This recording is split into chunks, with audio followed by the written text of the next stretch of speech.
രാഹുൽ മാങ്കൂട്ടത്തിനെതിരെ ഈ ആരോപണം ഉയർന്നു വന്നപ്പോൾ തന്നെ ആരോപണത്തിൽ അടിസ്ഥാനമുണ്ടെന്നും ആരോപണം വളരെ ഗൗരവമാണെന്നും കണ്ടുകൊണ്ടാണ് കേരള പ്രദേശ് കോൺഗ്രസ് കമ്മിറ്റി അദ്ദേഹത്തെ യൂത്ത് കോൺഗ്രസ് പ്രസിഡന്റ് സ്ഥാനത്ത് നിന്ന് ഒഴിവാക്കാൻ തീരുമാനിച്ചത്, അദ്ദേഹത്തിൻ്റെ രാജി ആവശ്യപ്പെട്ടത്, അദ്ദേഹത്തെ പാർട്ടിയിൽ നിന്ന് പുറത്താക്കി, പാർലമെൻ്ററി പാർട്ടിയിൽ നിന്നും പുറത്താക്കി.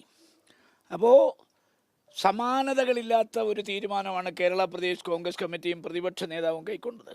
രണ്ടുപേരും കേരളത്തിലെ മുഴുവൻ കോൺഗ്രസ് നേതാക്കന്മാരുമായി കൂടിയാലോചിച്ചതിന് ശേഷമാണ് അദ്ദേഹത്തെ സസ്പെൻഡ് ചെയ്യാൻ തീരുമാനിച്ചതും പാർലമെൻ്ററി പാർട്ടിയിൽ നിന്ന് ഒഴിവാക്കാൻ തീരുമാനിച്ചതും.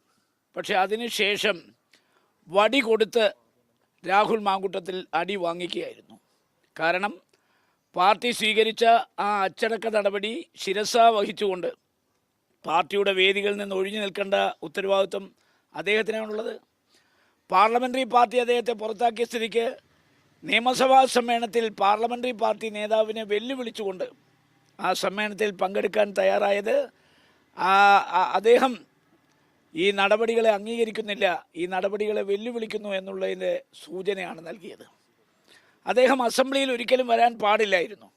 അതിനുശേഷം അദ്ദേഹത്തിനെതിരെ ആരോപണം ഉന്നയിച്ച ഇരയെ ആക്രമിച്ച് ചോദ്യം ചോദിക്കുന്ന മാധ്യമ പ്രവർത്തകരെ പ്രകോപിപ്പിച്ച് ആ ഇരയെ മുഖ്യമന്ത്രിയുടെ മുമ്പിൽ എത്തിച്ചതിൻ്റെ ഉത്തരവാദിത്വം രാഹുലിനല്ലാതെ മറ്റാർക്കുമില്ല. കാരണം ഇത്ര ഗുരുതരമായൊരു സംഭവം ഉണ്ടായപ്പോൾ ആ സംഭവത്തിൻ്റെ ഗൗരവം മനസ്സിലാക്കി ഇരയോട് മര്യാദയ്ക്ക് പെരുമാറുക, മാധ്യമപ്രവർത്തകരുടെ ചോദ്യത്തിന് ഉത്തരം പറയുക, അതൊക്കെ ഒരു പൊതുപ്രവർത്തനം ചെയ്യേണ്ട കാര്യങ്ങളാണ്. അതിന് പകരം PR ഏജൻസിയെ നിയോഗിച്ചുകൊണ്ട് ആരൊക്കെയാണോ കോൺഗ്രസ് പാർട്ടിയിൽ നിന്ന് അദ്ദേഹത്തെ നടപടിയെടുക്കണമെന്ന് ആവശ്യപ്പെട്ടത് അവരെയൊക്കെ ആക്രമിക്കുന്ന ദയനീയമായ കാഴ്ചയാണ് കണ്ടത്. കേരളത്തിലെ കോൺഗ്രസ് നേതാക്കന്മാർ മാത്രമല്ല വനിതാ നേതാക്കന്മാരെയും വളഞ്ഞിട്ട് അദ്ദേഹത്തിൻ്റെ PR സംഘം ആക്രമിച്ചു. എല്ലാവരും ഭയന്ന് പലതും ഒളിച്ചു വെച്ചു. നാട്ടിൽ നമുക്കറിയാം, പ്രസവിച്ച അമ്മയെ തല്ലിയാലും രണ്ട് അഭിപ്രായമുള്ള നാടാണ്. പ്രസവിച്ച അമ്മയെ തല്ലിയാൽ രണ്ട് അഭിപ്രായം വരാൻ പാടില്ല. എന്തുകൊണ്ടാണ്? ആ അമ്മ മഹാ അപരാധം ചെയ്തെങ്കിലും പ്രസവിച്ച അമ്മയല്ലേ, അവരെ തല്ലാൻ പാടില്ല എന്നൊറ്റ അഭിപ്രായം വരാൻ പാടുള്ളൂ. അല്ലാതെ അമ്മയെ തല്ലിയ ശരിയാണെന്ന് പറയുന്നത് ഒരിക്കലും അംഗീകരിക്കാനാവില്ല. അതുകൊണ്ട് അദ്ദേഹം ചെയ്ത തെറ്റിനെ കോൺഗ്രസ് പാർട്ടിക്ക് ഒരിക്കലും ന്യായീകരിക്കാനാവില്ല. കോൺഗ്രസ് പാർട്ടി ഉചിതമായ തീരുമാനം ഉചിതമായ സമയത്തെടുത്തു. ആ തീരുമാനം മുഴുവൻ ശരിയായിരുന്നു. ആ തീരുമാനം ലംഘിച്ചത് അയാൾ ഒറ്റയൊരുത്തനാണ്. പണ്ട് സമാനമായ ഒരു സംഭവം അല്ലെങ്കിൽ പോലും ഒരു ലൈംഗികാതിക്രമ കേസ് കോവളം MLA-ക്കെതിരെ വന്നപ്പോൾ അദ്ദേഹം എത്ര ആത്മസംയമനത്തോടു കൂടിയാണ് ആ കാര്യം നേരിട്ടത്. അദ്ദേഹം എല്ലാ വിവാദങ്ങളിൽ നിന്നും ഒഴിഞ്ഞു നിന്ന് ഇരയെക്കുറിച്ചോ മാധ്യമപ്രവർത്തകരെ കുറിച്ചോ ഒരക്ഷരം ഉരിയാടാതെ അദ്ദേഹം ആത്മസംയമനം പാലിച്ചുകൊണ്ട് എന്താ സംഭവിച്ചത്? വീണ്ടും അദ്ദേഹത്തിന് അസംബ്ലിയിൽ തിരഞ്ഞെടുക്കപ്പെടുവാൻ സാധിച്ചിട്ടുണ്ട്. കേരളത്തിലെ മുഴുവൻ കോൺഗ്രസ് നേതാക്കന്മാർക്ക് ഉള്ളതിനേക്കാൾ ജനകീയ സ്വാധീനം തനിക്കാണെന്ന് വരുത്തി തീർക്കാൻ അദ്ദേഹം ഹീനമായ മാർഗങ്ങൾ ഉപയോഗിച്ച് ആണ് PR വർക്ക് നടത്തിയത്. അതിൻ്റെ ഫലമാണ് ഇപ്പോൾ കിട്ടിയത്.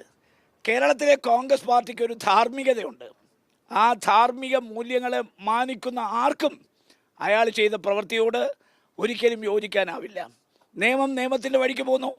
നിയമം എന്താണ് ചെയ്യാൻ പോകുന്നത് നമുക്ക് എല്ലാവർക്കും അറിയാം. ഈ കേസിൻ്റെ നിയമപരമായ നടപടികൾ എവിടെ ചെന്ന് അവസാനിക്കുമെന്നും നമുക്ക് എല്ലാവർക്കും അറിയാം. നിയമം നിയമത്തിൻ്റെ വഴിക്ക് പോട്ടെ. പക്ഷെ അതല്ലല്ലോ ഈ രാജ്യത്ത്, നിയമമല്ലല്ലോ പ്രശ്നം. നമ്മുടെ രാജ്യത്ത് ജനാധിപത്യ മൂല്യങ്ങൾ ഉയർത്തിപ്പിടിക്കണം, ധാർമ്മികത ഉയർത്തിപ്പിടിക്കണം. പ്രത്യേകിച്ച് വലിയ രാഷ്ട്രീയ ഭാവി ഉണ്ടായിരുന്ന ഒരു ചെറുപ്പക്കാരൻ സ്വയം ആ ഭാവി ഇല്ലാതാക്കാൻ വേണ്ടി അദ്ദേഹം നടത്തിയ നീക്കങ്ങളെ ഞാൻ അങ്ങനെയാണ് കാണുന്നത്. അതുകൊണ്ടാണ് ഞാൻ ആദ്യമേ പറഞ്ഞത് വടി കൊടുത്ത് അടി വാങ്ങിക്കുകയാണ് ചെയ്തത്. കാരണം ഇന്ന് ഈ ഇര മുഖ്യമന്ത്രിയെ പോയി കാണാനും പരാതി കൊടുക്കാനും ഇടയാക്കിയത് അദ്ദേഹത്തിൻ്റെ ഒറ്റ പ്രവൃത്തി കൊണ്ടാണ്. നേരെ മറിച്ച് ഈ KPCC സ്വീകരിച്ച നടപടി, പാർലമെൻ്ററി പാർട്ടി സ്വീകരിച്ച നടപടി, അത് ശിരസാ വഹിച്ച് കുറേ കാലത്തേക്ക് അദ്ദേഹം മാറി നിന്നിരുന്നെങ്കിൽ കുറേ കഴിഞ്ഞ് അദ്ദേഹത്തിന് തിരിച്ചു വരാൻ സാധിക്കുമായിരുന്നു. ഇതൊരിക്കലും തിരിച്ചു വരാനാകാത്ത രീതിയിൽ അദ്ദേഹം മാറിക്കഴിഞ്ഞിരിക്കുകയാണ്. അതിൻ്റെ ഉത്തരവാദിത്വം കോൺഗ്രസ് പാർട്ടിക്കില്ല, പാർലമെൻ്ററി പാർട്ടിക്കില്ല, അതിൻ്റെ ഉത്തരവാദിത്വം ഒരാൾക്ക് മാത്രമാണ്. അതുകൊണ്ട് ഒളിഞ്ഞും തെളിഞ്ഞും അദ്ദേഹത്തെ ആരൊക്കെയാണോ കോൺഗ്രസ് പാർട്ടിയിൽ നിന്ന് സഹായിച്ചത് അവരെല്ലാം അവരുടെ നിലപാടുകൾ മാറ്റി ചിന്തിക്കണം. കാരണം ഇത്തരം വ്യക്തികളെ ഒരിക്കലും ന്യായീകരിക്കാൻ ആരും തയ്യാറാകരുത്. പൊതുവേ ഒരു ചൊല്ലുണ്ടല്ലോ, നാറിയവനെ ചുമന്നാൽ ചുമന്നവരും നാറും. അതുകൊണ്ട് കോൺഗ്രസിൻ്റെ പ്രതിച്ഛായയ്ക്ക് കളങ്കമേൽക്കാതിരിക്കണമെങ്കിൽ പാർട്ടി സ്വീകരിച്ച നടപടിയെ ന്യായീകരിക്കാനും ഒറ്റക്കെട്ടായി ആ നടപടിയോടൊപ്പം നിൽക്കാനും കേരളത്തിലെ മുഴുവൻ കോൺഗ്രസ്സുകാരും തയ്യാറാകണം. കോൺഗ്രസ് ഇക്കാര്യത്തിൽ ഒരു അപരാധവും ചെയ്തിട്ടില്ല. അതുകൊണ്ട് കോൺഗ്രസ്സിന് ഇതിനകത്ത് പശ്ചാത്തപിക്കേണ്ട കാര്യമില്ല, പ്രായശ്ചിത്തം ചെയ്യേണ്ട കാര്യമില്ല. പശ്ചാത്തപിക്കുകയും പ്രായശ്ചിത്തം ചെയ്യേണ്ടത് ഒരൊറ്റ വ്യക്തിയാണ്. അയാൾ ഇനിയെങ്കിലും അതിന് തയ്യാറാകണമെന്നാണ് ഒരു പൊതുപ്രവർത്തകൻ എന്ന നിലയ്ക്ക് എനിക്ക് പറയാനുള്ളത്.